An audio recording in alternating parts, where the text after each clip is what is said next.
नमस्ते, यहाँहरूलाई स्वागत छ मेरो युट्युब च्यानलमा।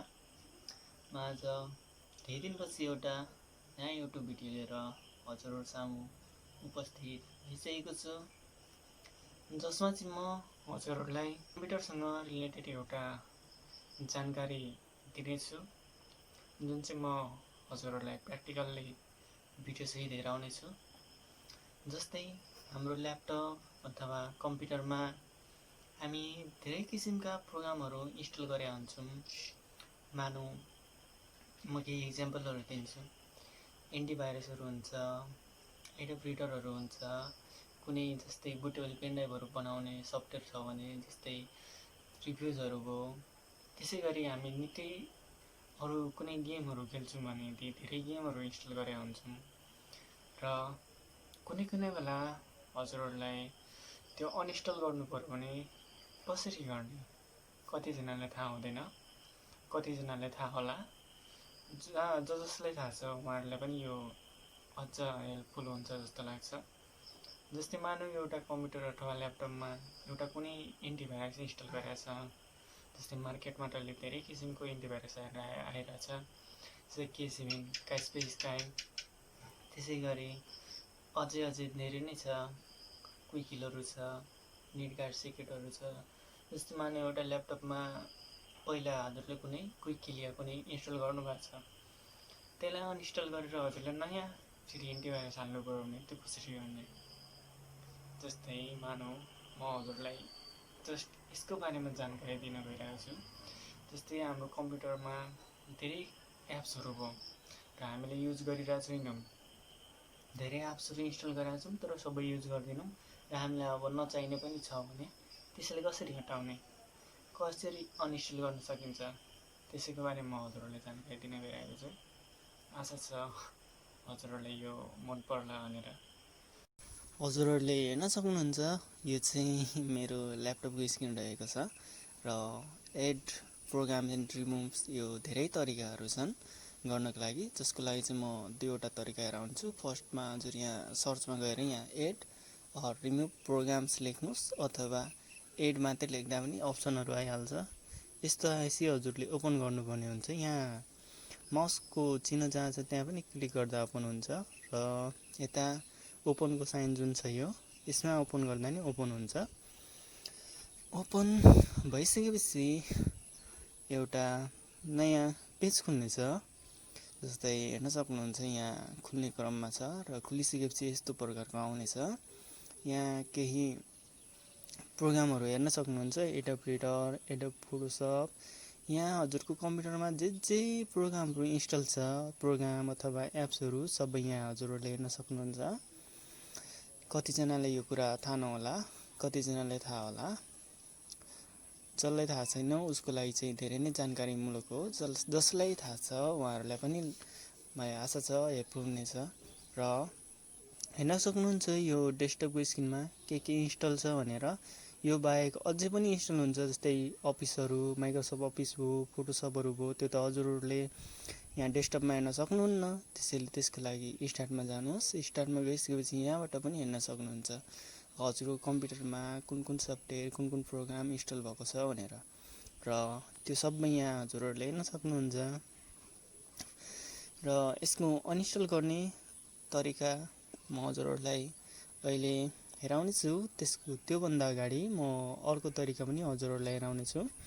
एउटा त सर्चमा गएर अब अर्को हजुरले जस्ट यहाँ यो कन्ट्रोल प्यानललाई ओपन गर्नुहोस्। कन्ट्रोल प्यानलबाट पनि ओपन गरेर हेर्न सक्नुहुन्छ। यस्तो प्रकारको पेज आउँछ। यहाँ पनि एउटा प्रोग्रामको अप्सन छ, कसैकोमा यस्तो नहोला, स्मल आइकनमा होला। स्मल आइकनमा छ भने हजुरको यस्तो प्रकारको खुल्नेछ र हजुरहरूले जस्ट यहाँ एउटा के सर्च गर्नुपर्ने हुन्छ भने programs and features. Program and features गर्नुभयो भने त्यस्तै प्रकारको एउटा पेज खुल्नेछ र त्यहाँदेखि पनि अनइन्स्टल गर्नुहुन्छ। यहाँ जस्तै हेर्न सक्नुहुन्छ, यसलाई ओपन गर्दा यहाँ त्योभन्दा फरक, अघिको भन्दा फरक एउटा पेज खुल्नेछ र काम चाहिँ त्यस्तै नै हुन्छ। र अर्को तरिका जस्तै हजुरले यस्तोमा कसैकोमा नहोला, यो क्याटेगोरीमा होला। क्याटेगोरीमा छ भने जस्ट यो प्रोग्राम्समा ओपन गर्नुहोस्। प्रोग्राम्समा ओपन गरिसकेपछि एउटा यसको प्रकारको आउनेछ। यहाँ प्रोग्राम एन्ड फिचर्स अघिको भन्दा जे होस् एक स्टेप चाहिँ हजुरको लेन्दी हुन्छ र हजुरहरूले हेर्न सक्नुहुन्छ यहाँ जे प्रोग्रामहरू इन्स्टल छ हजुरहरूको कम्प्युटर अथवा ल्यापटपमा त्यो सबै हेर्न सक्नुहुन्छ र यहाँबाट पनि हेर्न सक्नुहुन्छ। यो चाहिँ मैले फर्स्टमा हेरेको तरिका हो र अब हजुरहरूलाई म केही अनइन्स्टल गरेर आउँछु। जस्तै यहाँ क्विक हिल एन्टिभाइरस छ, टोटल सेक्युरिटीको, यहाँ आइसक्रिम स्क्रिन रेकर्डर छ, इन्डेक्स एडब रिडरहरू छ, रिफ्युजहरू छ र टिम भ्युवरहरू छ। जस्तै म अब केही अनइन्स्टल गरेर म हेराउनेछु हजुरलाई। जस्तै हजुरलाई कुनदेखि सजिलो लाग्छ अथवा कुन बेटर लाग्छ त्यहाँबाट पनि अनइन्स्टल गर्न सक्नुहुन्छ र म अहिले हजुरहरूलाई दुईटै ठाउँदेखि कसरी अनइन्स्टल गर्न सकिन्छ भनेर हेराउँछु। यो जुन आइसक्रिम स्क्रिन रेकर्डर छ म यसलाई हजुरलाई अनइन्स्टल गरेर हेराउनेछु र अरू अझै तरिकाहरू पनि छ। त्यो चाहिँ अब भने अर्को भिडियोमा म हेराउँला। जस्ट अनइन्स्टल गर्ने यहाँ क्लिक गर्नुमै यो अनइन्स्टलको अप्सन आउँछ। अनइन्स्टलको अप्सन यहाँ चाहिँ यसमा चाहिँ के हुन्छ भने हजुरले राइट क्लिक गर्नुपर्ने हुन्छ। त्यसमा चाहिँ क्लिक गर्दा आउँछ र यसमा राइट क्लिक गर्नुभयो भने अनइन्स्टलको अप्सन आउँछ। यो दुईटामा एउटा यही चेन्ज छ, एउटामा राइट क्लिक गर्नुपर्छ, यसमा जस्ट क्लिक गर्नुपर्ने हुन्छ। क्लिक गरिसकेपछि अनइन्स्टलको साइन आउँछ। डिफ्रेन्ट भनेको यति नै हो, काम गर्ने भनेको सेम नै हो, उही नै हो र यसलाई अनइन्स्टल गर्न जस्ट अनइन्स्टलमा क्लिक गर्नुहोस् र अनइन्स्टल हुन केही समय लाग्छ र डेस्कटपमा हजुरहरूले हेर्न सक्नुहुन्छ जुन आइसक्रिम स्क्रिन रेकर्डर छ अहिले त्यो पनि हट्नेछ जो पुरा भइसक्छ। यो जस्तै यहाँ जुन अप्सन आउँछ अहिले यस नो यस गर्नुभयो भने यो फर्दर प्रोसेसमा जान्छ। नेक्स्ट गर्दै जानुहोस्। यसरी गरेपछि अब चाहिँ हाम्रो अनइन्स्टल हुने प्रोसेस सुरु भयो र हजुरले हेर्न सक्नुहुन्छ अनइन्स्टल भइसकेपछि डेस्कटपबाट पनि यो हटिसक्यो र यो कुनै गाह्रो कुरा पनि होइन, जस्ट सजिलै छ। यो कतिजनालाई थाहा नभएपछि यस्तो हुन्छ र अब यो क्विक हिल एन्टिभाइरस जुन हेर्दै हुनुहुन्छ यसलाई पनि म हजुरहरूलाई अनइन्स्टल गरेर सिकाउँछु। यो चाहिँ म जस्ट यो दोस्रो प्रोसेसमा गएर हेराउनेछु। जस्तै अब यहाँ हजुरले सर्च गर्नुपर्ने हुन्छ कहाँ चाहिँ छ त यो भनेर। जुन यहाँ अब कसैकोमा नेट कनेक्ट होला, नेट कनेक्ट छ भने जस्ट जुन अनइन्स्टल गर्नुभयो त्यसको डाइरेक्ट एउटा पेज खोल्छ माइक्रोसफ्ट एजमा। यदि हजुरहरूकोमा नेट कनेक्ट छैन भने यो नेटको चाहिँ यो खुल्दैन यसरी। यो केही नै होइन, आत्तिनुपर्ने कुरा पनि होइन यो। र अब यहाँ क्विक हिल एन्टिभाइरस म हजुरलाई अनइन्स्टल गरेर हेराउनेछु र हजुरलाई यो के फाइदा हुन्छ भने नि यो जुन अनइन्स्टल गर्नुहुन्छ ऱ्यामले सर्टेन पार्ट्स जुन युज गरे हुन्छ, ऱ्याम स्पेस जुन खाएको हुन्छ त्यो पनि हजुरको खाली हुन्छ। जस्तै मानु 2 जिबीमा 1.5 जिबी खाएको छ भने त्यो 1 जिबी यस्तो कति क्लिन हुँदै जान्छ। र यो क्विक हिल एन्टिभाइरस जुन म हेराउँदैछु हजुरलाई अनइन्स्टल प्रोसेसमा यो remove quick hill and keep update definition गर्नुभयो भने यो हट्दैन, पुरै कम्प्लिट नै हुँदैन। त्यसैले जस्तै रिमुभ क्विक हिल कम्प्लिटली गर्नुपर्ने हुन्छ। यो गरेपछि हजुरको टोटल्ली जुन एन्टिभाइरस जुन यो छ यो सबै हट्छ। र यहाँ पनि हजुरले हेर्न सक्नुहुन्छ यहाँ क्विक हिलको साइन छ अहिले कपी नट रेजिस्टर्ड जुन भनिरहेछ। यो जब म अनइन्स्टल गर्छु यो टोटल्ली नै अनइन्स्टल हुन्छ। डेस्कटपबाट र जुन अहिले हेराएँ त्यो साइनबाट पनि अनइन्स्टल भएर जान्छ। यो अनइन्स्टल हुने प्रोसेसमा छ र जुन प्रोग्रामहरू अलिक हेभी हुन्छन्, अलिक बढी स्पेस खाएको हुन्छ त्यो अनइन्स्टल हुन चाहिँ केही बेर लाग्छ। त्यसको लागि चाहिँ केही समय कुर्नुपर्ने हुन्छ। र यो जुन हेर्दै हुनुहुन्छ प्रोसेस 24% जुन भएको छ यो अझै केही बेर लाग्ला। र हजुरहरूले यो गर्नु भने हजुरलाई धेरै फाइदा हुन्छ। जस्तै हामीले कम्प्युटरमा धेरै एप्सहरू त युज गरे हुँदैनौँ तर अनइन्स्टल गर्न पनि कतिजनाले आउँदैन र त्यत्तिकै हुन्छ। हाम्रो हार्ड डिस्कको स्पेस नै खाइरहेको हुन्छ, रोमको स्पेस नै खाइरहेको हुन्छ। ऱ्यामको स्पेस नै युज भइरहेको हुन्छ र यो जुन अनइन्स्टल गर्नुहुन्छ अनइन्स्टल गरिसकेपछि हजुरको ऱ्याम र रोम दुइटैको स्पेसहरू केही मात्रामा यो चाहिँ घट्ने जान्छ। जस्तै अब यो अनइन्स्टल गर्नुभयो ऱ्याम स्पेस मानौ 2 GB 4 GB मा 2 GB हजुरको युज भएको थियो भने मानौ केही पोइन्ट अथवा मानौ अब 0.5 यस्तै कति यस्तै घट्दै जान्छ र हजुरलाई यो हुनु भनेको पनि फाइदा हो। अलिक कम्प्युटर हजुरको अलिक प्रोसेस जुन भइरहेको थियो अलिक ढिलो भइरहेको थियो त्यो पनि हजुरहरूको अलिक फास्ट हुन जान्छ। र यहाँ हेर्न सक्नुहुन्छ यहाँ क्विक पनि साइन हराइसक्यो यहाँदेखि। अब यो के हुन्छ रेजिस्टर नाउ गर्नुभयो भने हुँदैन, फेरि अनइन्स्टल चाहिँ भइसकेको छ अर्को एप्स खोल्छ नत्र त्यस्तो भयो भने। र हजुरहरूले यहाँ के गर्नुपर्ने कुरा पनि हुन्छ नि, यहाँ धेरै प्रकारको सिस्टममा अलरेडी इन्स्टल भएको प्रोग्रामहरू पनि हुन्छ, त्यो चाहिँ हजुरहरूले अनइन्स्टल गर्नु भएन। यहाँ हेर्न सक्नुहुन्छ अब यहाँ टिम भ्यू हो र म हजुरलाई यो टिम भ्यूहरु पनि अनइन्स्टल गरेर आउनेछु। र यहाँ हेर्न सक्नुहुन्छ मोजिला फायरफक्सहरू छ, जुन माइक्रोसफ्ट भिजुअल C++हरू छ, यहाँ धेरै प्रोग्रामहरू छ र यो टिम भ्यूहरुलाई पनि म अनइन्स्टल गरेर आउँदैछु। यसमा पनि कुनै त्यस्तो गाह्रो कुरो छैन, यो युज गर्नु भनेको सिम्पली एउटा हजुरले नलेज राख्नुभयो भने धेरै नै हेल्पफुल हुन्छ। कहिलेकाहीँ हजुरहरूले आफै पनि गर्न सक्नुहुन्छ, कतिजनाले यो कुराहरू त थाहा पनि हुँदैन। र यो पनि कम्प्लिट भइसक्यो र हेर्न सक्नुहुन्छ डेस्कटपबाट पनि रिमुभ भइसकेको छ यो। र अझै पनि यहाँ रहेको छ एडोब पेज मेकरहरू, एडोब फोटोसपहरू, म त्यो पनि हजुरहरूलाई गरेर आउनेछु। यो जुन मैले अघि भने माइक्रोसफ्ट भिजुअल प्लस सीसी यो भनेको सिस्टमहरूको एप्स हो। र यहाँ पेज मेकर छ, फोटोसपहरू छ, यो त डेस्कटपमा हुँदैन, हजुरले अलमा गएर हेर्नुभयो भने हुन्छ। र यो पनि म अनइन्स्टल गरेर आउँदैछु हजुरलाई। फोटोसप भनेको एउटा धेरै नै ह्याप्पी सफ्टवेयर हो, ह्याप्पी प्रोग्राम हो। यो चाहिँ अनइन्स्टल गर्नलाई हजुरलाई निकै नै समय लाग्नेछ। अब कसैको कम्प्युटर यदि फास्ट स्पिडमा चलिरहेछ भने, जस्तै एसएसडी हार्ड डिस्कहरू छ भने त्यति बेला हजुरहरूको छिट्टै नै हुन्छ, छिट्टै कम्प्लिट हुन्छ। तर जे भए नि यो धेरै ह्याप्पी प्रोग्राम भएकोले यो हुन चाहिँ हजुरको निकै टाइम लाग्छ।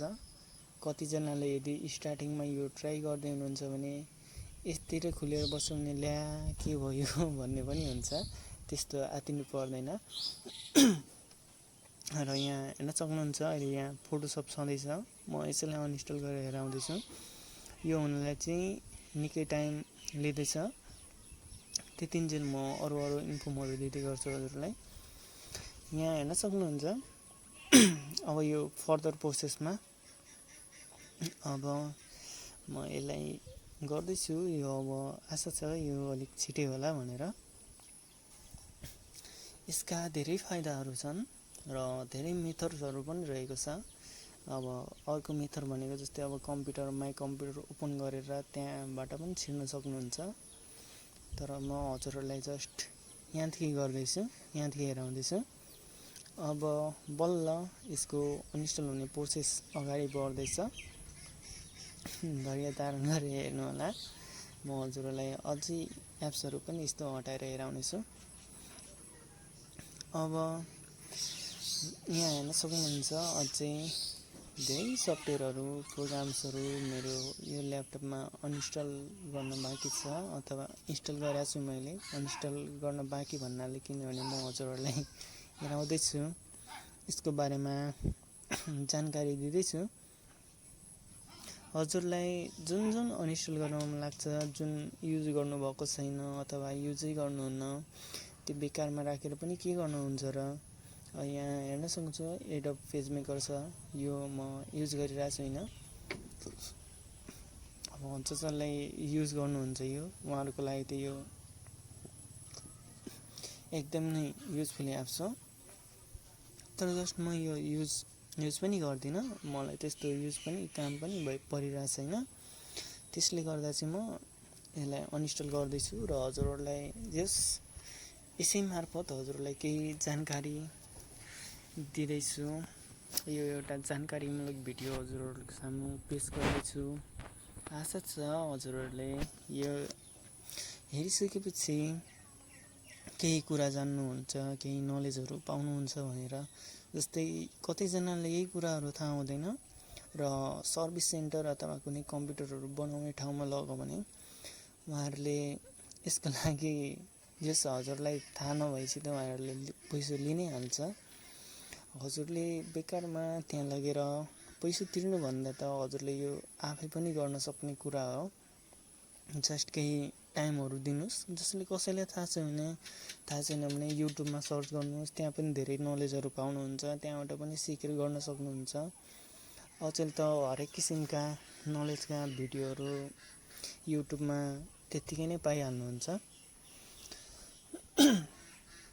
र यो जुन पेजमेकर रहेको छ यो पनि एउटा ह्याप्पी प्रोग्राम भएकोले यो पनि अनइन्स्टल हुन टाइम लागिरहेछ। हजुरहरूले हेर्न सक्नुहुन्छ अहिलेसम्म खासै बढ्या पनि छैन त्यो प्रोसेस। यसले पनि केही हाम्रो टाइम लिनेछ। त्यतिन्जेलसम्म धैर्य धारण भएर हेर्नुहोस् या त स्किप गर्दै हेर्नुहोस्। जस्ट यो अनइन्स्टल गर्ने जुन प्रोसेस छ, जुन तरिका छ, यो सेम नै हो। मानौ कुनै एउटा एप्स छ, त्यसको छुट्टै अनइन्स्टल गर्ने प्रोसेस हुन्छ या अरूको छुट्टै त्यस्तो केही नै होइन, सबैको सेम हुन्छ। हजुरले एउटै मेथड युज गर्नुहोस् र जुन मैले यो दुईटा तरिका हजुरलाई बताएँ, जुन युज लाग्छ, जुन सजिलो लाग्छ, जुनबाट कम्फर्टेबल फिल हुन्छ त्यहाँबाट गर्नुहोस्। जुन यहाँ हेर्न सक्नुहुन्छ एस टु अल गर्नुभयो भने यो सबै अनइन्स्टल हुन्छ। हजुरले अनइन्स्टल गर्नुपर्दा सबै नै कम्प्लिट नै गर्नुपर्ने हुन्छ। आधी गरो आधी नगरो त्यस्तो पनि राम्रो हुन्न र यसका धेरै फाइदाहरू छन्। हजुरहरूले यो बिस्तारै बुझ्दै जानुहुन्छ र हजुरले यहाँ हेर्न सक्नुहुन्छ, यहाँ फोटोसप र पेजमेकर जुन थियो सर्च गर्नु भने अब आउँदैन, किनकि मैले अनइन्स्टल गरिसकेँ।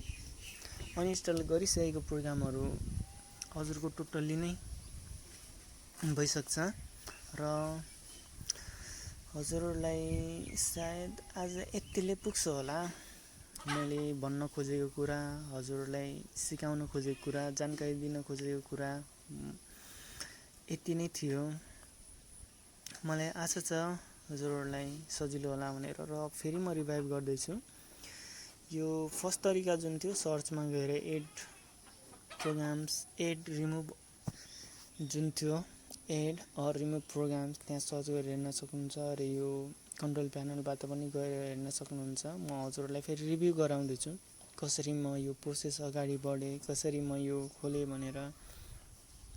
र हेर्न सक्नुहुन्छ अघि पनि मैले हजुरहरूलाई हेराएको थिएँ, यसको क्याटेगोरीमा छ भने कस्तो हुन्छ, स्मल आइकनमा छ भने कस्तो प्रकारको पेज आउँछ र हजुरहरूलाई लाग्ला एउटा मेथडले सिकायो भने अर्को मेथड यो यस्तो खुल्यो भने कस्तो अलिक होला। त्यसैले मैले दुईटै तरिका हेराइदिएको थिएँ। हजुरसम्म अब नेक्स्ट भिडियोमा नेक्स्ट टाइममा म आउनेछु।